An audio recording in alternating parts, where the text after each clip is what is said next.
সবকিছুর কেন্দ্রে রয়েছে আমাদের একেবারে কাছের নিজের এবং শুধুমাত্র নিজের যে জিনিসটি সেটি হচ্ছে মন। জীবনের নানা চড়াই উতরাই ভালো মন্দ হাসি খুশি সব কিছু পার হতে গিয়ে মনের অবস্থা হয় ঠিক যে যেমন পারছে তাই বলছে, এরকম একটা অবস্থা।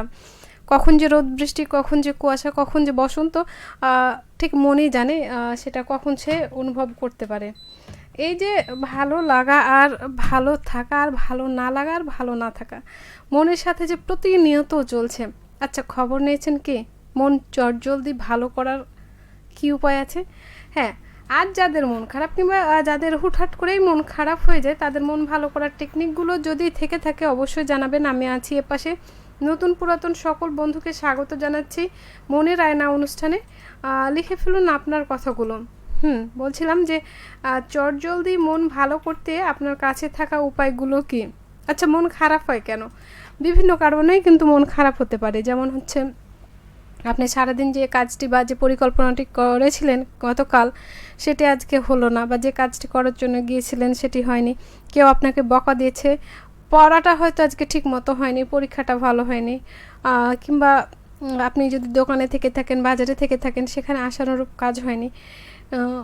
এমনও হতে পারে যে আপনার কাছে কেউ কোনো যানবাহনে যাচ্ছিলেন, সেখানে হয়তো ভাড়া বেশি নিয়েছে, যেটার কারণে আপনার মন খারাপ। কিংবা এমনও হতে পারে যে আসলে ভালোই লাগছে না, এই বর্ষা বৃষ্টি, এটার কারণে মন খারাপ। যে কোনো কারণেই কিন্তু মন খারাপ হতে পারে। আরেকটা মন খারাপের কারণ হচ্ছে যে আপনার ফোনের চার্জ গেছে শেষ হয়ে, কিংবা ডেটা শেষ হয়ে গেছে। যে কোনো কারণে মন খারাপ হতে পারে। এই মন খারাপগুলো কিন্তু যদি আপনি দীর্ঘ সময় ধরে থাকেন তাহলে কিন্তু সমস্যা আছে। আচ্ছা, মন ভালো করতে কি করেন? আমরা চাই আমার মন খারাপটা শুধুমাত্র আমার কাছেই থাকুক, অন্য কেউ অন্য কারো কাছে যেন প্রকাশ না পায়।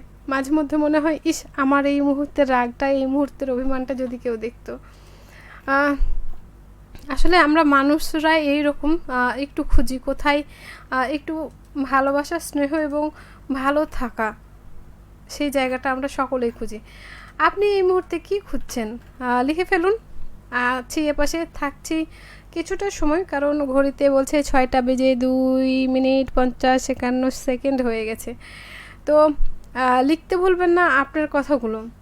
আর হ্যাঁ, মন ভালো করতে যে আপনাকে সেই সুদূরে ঘুরতে যেতে হবে, সেই রেস্টুরেন্টে গিয়ে খেতে হবে, কিংবা হচ্ছে যে বন্ধু অনেক দূরে আছে তার সাথে দেখা করতে হবে, সেটা কিন্তু না। ছোট ছোট কিছু কাজ করলে কিন্তু মন ভালো হয়। কী করে মন ভালো হয় লিখুন। আমাদের সাথে রয়েছেন মারুফ আলী, স্বাগত জানাচ্ছি। কী অবস্থা, কেমন আছেন? বৃষ্টি নিয়ে কথা লিখেছেন। রিমঝিম বৃষ্টি ভেজা বিকেলে রোদ উঠেছে পলসা মিশন বাজারে। দোকানে বসে বসে দেখছি আমার নয়না দিদিকে। আমরাও কিন্তু আপনার অপেক্ষায় আছি, বন্ধুরা সাথে সকল বন্ধুদেরই কিন্তু অপেক্ষায় আছি। লিখুন কি অবস্থা আপনার সেখানে, এবং মন ভালো করার। মনটা খারাপ হয় অনেক কারণে, কিন্তু ভালো হয় কী কারণে সেটা লিখতে ভুলবেন না। এসআই সাকিব বলছেন, আসসালামু আলাইকুম, কেমন আছেন? ভালো আছেন, আপনারা লাইভ করতেছেন, ভালো কথা। চট্টগ্রামে বৃষ্টি হইতেছে, আপনার দ্বারা তাদের পাশে দাঁড়ান। দেখুন, বাংলাদেশ, সেটা চট্টগ্রাম হোক কিংবা চাঁপাইনবাবগঞ্জ, আমরা কিন্তু সবাই বাঙালি, বাংলাদেশি, একে অপরের সাথে আছি, পাশে আছি। যে যেখান থেকে অবশ্যই বন্যা আমাদের প্রতি বছরে যে ক্ষয়ক্ষতিটা করে, আসলে সেটা থেকে বের হয়ে আসার সহজ কোনো উপায় নেই। তবে হ্যাঁ, আমরা যেটা করতে পারি, নিজ নিজ জায়গা থেকে বন্যার্তদের পাশে সাহায্য সহযোগিতা করতে পারি। অবশ্যই সেটি করবেন যে যেখান থেকে রয়েছেন। আমরাও আমাদের এইখান থেকে সাহায্য সহযোগিতার জন্য বলছি। আর হ্যাঁ, বৃষ্টি হচ্ছে প্রাকৃতিক এই দুর্যোগ, সেটা কিন্তু প্রকৃতি দেবেই। সে জায়গা থেকে আমরা মুক্ত নই, কেউই মুক্ত নয়। কিন্তু প্রতিরক্ষাটা থেকে প্রতিরক্ষামূলক ব্যবস্থাগুলো কিছু গ্রহণ করা উচিত সকলকেই। কারণ হচ্ছে, আপনি যেখানে আছেন, যে জায়গাগুলো নিচু বা যে জায়গাগুলো বন্যা আক্রান্ত হয়েছে বা এখনও হয়নি, সেই জায়গাগুলোতে কিন্তু থাকার ব্যবস্থা, বা আপনারা যারা রয়েছেন চট্টগ্রামে তারা এই বিষয়গুলো একটু খেয়াল করুন। অনেক ধরনের ছবি বা ভিডিও আমরা কিন্তু দেখছি বন্যার যে অবস্থা। তো আসলে সবাইকেই দাঁড়াতে হবে।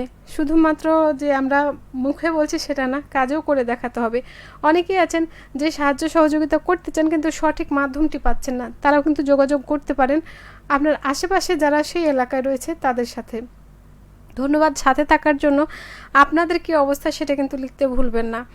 আর হ্যাঁ, এই সংবাদগুলোতে মনটা খারাপই হচ্ছে, কিন্তু তারপরও যখন হয়ে গেছে সেটা থেকে আসলে আমাদের কাটিয়ে ওঠার মতো শক্তি উপরওয়ালা সবাইকে দিন, এমনটাই প্রত্যাশা করছি।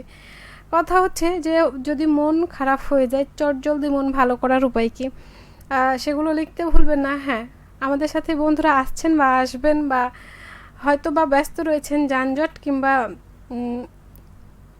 ট্রাফিক সিগন্যাল, যাই হোক না কেন, নিয়ম মানুন, দেখবেন সবাই ভালো থাকবেন, সবাইকে ভালো রাখতে পারবেন। বলছিলাম চটজলদি মন ভালো করতে উপায়গুলো কি। প্রথম কথাই হচ্ছে আপনার যদি মন খারাপ হয়, বারবার যদি সেটা ভাবতে থাকেন তাহলে আপনি নিজেরই ক্ষতি করছেন। মন ভালো করতে হলে যেগুলো আপনার ভালো লাগার কাজ, মাঝে মধ্যে কিছু বিরক্তিকরও কাজ করতে হয় যাতে মনটা ঠিক হয়ে যায়। দেখবেন সবসময় কিন্তু একই নিয়মে সব কিছু চলে না। একই নিয়মে চলে না, মাঝে মধ্যে নতুন পুরাতন আসে যাওয়া করে, সেই মাঝে কিন্তু আমাদেরকে প্রয়োজনীয় যেটুকু করে নিতে হয়। আচ্ছা, সবাই কি বৃষ্টিতেই ভিজছেন, নাকি বৃষ্টি ভেজা বিকেলের পরেও আসার সময়টি হচ্ছে বা আসতে চাচ্ছেন? শোনাবো আমার লাইভটি শেষে চমৎকার কিছু গান। তার আগে হচ্ছে মন ভালো রাখতে যা যা করা দরকার। আমরা বলি রাগ জেদ, রেগে গেলেন তো হেরে গেলেন, জেদ করতে নেই। তবে আপনি যদি সেটা ভালো কাজে লাগান, আপনার মন খারাপ করছে যে কারণটা খুঁজে পেয়ে যদি সেই কাজটি সঠিকভাবে নিজে করার চেষ্টা করেন, দেখবেন মনটা ভালো হয়ে যাবে। আর মন খারাপ যে কোনো কারণেই হোক, বিষয়গুলো ভাবতে হবে। কিন্তু আপনি যদি মন খারাপের কাজগুলো বারবার করেন তাহলে তো মন খারাপ হবে, এতে মনের আর কি দোষ বলুন। সেই সাথে হাঁটতে পারেন, গান শুনতে পারেন। যদি একান্তই খুব খারাপ লাগে, প্রিয়জনদের সাথে কথাও বলতে ভালো না লাগে, তাহলে হচ্ছে একটু ঘুমিয়ে নিন হাতের কাছে সময় থাকলে, কিংবা ঠান্ডা পানি পান করে ফেলুন, দেখবেন মনটা খুব দ্রুত ভালো হয়ে যাবে। মারুফ আলী বলছেন মন খারাপ থাকলে একটু জলদি একা হয়ে যেতে হবে, কিংবা প্রাকৃতিক সৌন্দর্য দেখতে হবে, কিছুক্ষণ পর গ্লাস পানি পান করতে হবে, জোরে শ্বাস নিতে হবে, তবে মন ভালো হয়ে যাবে। খারাপ থাকলে হার্ট দুর্বল হয়ে যাবে, তাই আমরাকে বাঁচতে হলে হাসতে হবে। শেষের কথাটা কিন্তু দারুণ। আপনি জানেন কি, হাসি, গুণীজনেরা বলেন হাসি কিন্তু হচ্ছে মহা ঔষধ। যে কোনো কিছুতে আপনার হাসি মুখটি কিন্তু অনেক কিছুই পরিবর্তন করতে পারে। সেটা হয়তো আপনি তাৎক্ষণিক বুঝতে পারেন না, কিন্তু যাদের সাথে হয়, যাদের সাথে আপনি থাকেন, তারা কিন্তু বুঝতে পারে। আর হাসুন, মন খুলে হাসুন, প্রাণ খুলে হাসুন। দুঃখে আমরা সমব্যথী হব, সেই জায়গাতে কোনো হাসাহাসি নয়, কিন্তু নিজেকে ভালো থাকার জন্য, ভালো রাখার জন্য অবশ্যই হাসতে হবে। সেই সাথে হচ্ছে আপনি বই পড়তে পারেন।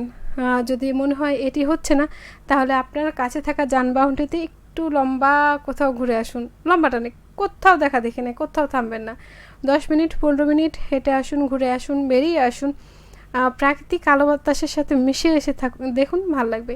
আর সব থেকে ভালো হয় যদি আপনার হাতের কাছে কোনো মাঠ বা হচ্ছে গ্রামের এলাকায় যেগুলো হয় যে ঘাসওয়ালা রাস্তা বা হচ্ছে মাঠে যে ঘাসগুলো থাকে সেগুলোর উপর একটু বসুন, দেখবেন ভালো লাগবে। ফাতেমা আক্তার আমাদের সাথে আছেন, বলছেন কেমন আছো টুনটুনি, বকবকানি মেঘু আপু, আজকে টুটুল ভাইকে দেখলাম, তোমাদেরকে মিস করছিলাম। হ্যাঁ, আমরা তো জানি আপনি যে মাঝে মধ্যে আসেন না, তো আমরা বুঝি মিস করি না। আমাদের যে বন্ধুরা প্রতিদিনকার বন্ধু, তারা যদি না আসেন না, তখন কিন্তু মনটা একটু খারাপ হয়। তবে হ্যাঁ, ওই যে ছাড় দেয়া বা হচ্ছে একটু ছেড়ে দেয়া, বন্ধুরা হয়তো আজ একটু ব্যস্ত আছেন তাই আসেননি, এমনটা ভাবা, এই ভাবনাগুলোর কারণেই হয়তো বন্ধুত্ব। আর হ্যাঁ, টুটুল ভাইকে দেখেছেন, তাহলে তো মন ভালো হয়ে যাওয়ার কথা। আমাদের সাথে দেখা হবে কখনো কোনো এক সময়, হয়তো বা হুট করে কিংবা চটপট করে দেখা হয়ে যাবে। সাথে থাকুন, কী অবস্থা লিখুন। আর হ্যাঁ, আজ কিন্তু কথা হচ্ছে যে চটজলদি মন ভালো করার উপায়গুলো কী। আর যদি মনে হয় যে মনটা আপনার ভালো লাগছে না, আশেপাশে কাউকে দিয়ে একটু ঝগড়া করে দেন, মনটা এত হালকা হবে, মনেই হবে না যে আপনার কিছুক্ষণ আগে মন খারাপ ছিল। আর না হলে বাসায় যদি ছোট সদস্যরা থেকে থাকে, তাদের সাথে একটু খেলে দেখুন, সময় কাটিয়ে দেখুন, মনটা খুব দ্রুতই ভালো হয়ে যাবে। কারণ কিছু কিছু জিনিস আছে উপরওয়ালা প্রদত্ত, যেগুলোতে মন ভালো রাখা, খারাপ রাখা বা পরিস্থিতি, আপনার বর্তমান সময়, বর্তমান পরিস্থিতি যেটা আছে সেটা হচ্ছে চেঞ্জ করে দেয়। ফাতেমা আক্তার বলছেন টাউন মসজিদে গিয়েছিলাম। ও আচ্ছা, তাই না? সেখানে গিয়ে দেখা হয়েছে। তাহলে টাউন মসজিদের পর আমাদের এখানে চলে আসলে পারতেন, বা আমাদেরকেও ডাকতে পারতেন, আমরাও যেতাম, তাহলে আমাদের সাথেও দেখা হয়ে যেত। হবে, দেখা হবে। সময় বলছে ঘড়িতে বিদায় নিতে হবে। বলছিলাম চমৎকার দুটি গানের কথা, কিন্তু আমি নতুন দুটি গান রেখেছি। তার একটি হচ্ছে শিলাজিতের ডান্ডা 2.0 গানটি, আর দ্বিতীয় যে গানটি সেটি হচ্ছে আমের আচার। আমার মনে হয় শুনেছেন, একটি র্যাপ সং, ভালো লাগবে আশা করি। শুনুন, সঙ্গে থাকুন, দেখুন, আর অবশ্যই নিজের জায়গা থেকে নিজেকে আগে ভালো রাখার চেষ্টা করুন, তবে আপনি সকলকে ভালো রাখতে পারবেন। আর হ্যাঁ, ভালো রাখতে গিয়ে যদি আপনার মানসিক চাপ, শারীরিক ক্ষতি কিংবা হচ্ছে বারবার বিষণ্ণতায় পড়েন, বিব্রতকর অবস্থাতে পড়তে হয়, তাহলে সেখান থেকে সরে পড়ুন, দেখবেন ভালো থাকবেন। আজকের মতো সবাইকে শুভ সন্ধ্যা।